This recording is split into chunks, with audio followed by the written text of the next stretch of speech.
For NAOBC Youth Live C Group lessons, we're going to finish up the book, The Case for Christ. Now, I know not everybody was going through that book as their curriculum this semester, so what I'd like to do in this video is give you a brief recap of what we've covered so far so that you can jump into our first lesson on this YouTube channel and be up to speed on what's happening.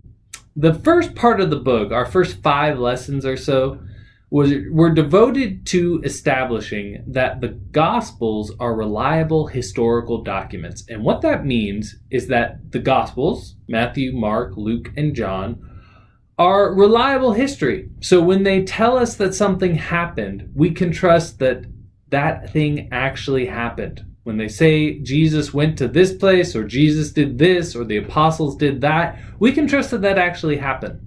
And the kinds of things we covered in that section were noting that the Gospels are eyewitness accounts. That means the Gospels were written by people who actually saw Jesus alive and are recording events from his life that they witnessed. We also saw how the findings of archaeology confirm statements that are made in the Bible, specifically in the 4 Gospels. So that was section 1. Now we're in section 2. And in section 2, what we're doing is assuming that the Gospels are reliable in order to establish that certain historical events occurred. And to establish them in a way where even someone who's a skeptic or a non-believer would agree with us that these events actually occurred. And the types of events we've covered so far are the fact that Jesus actually died on the cross, that he didn't just appear to die, but he actually died on the cross.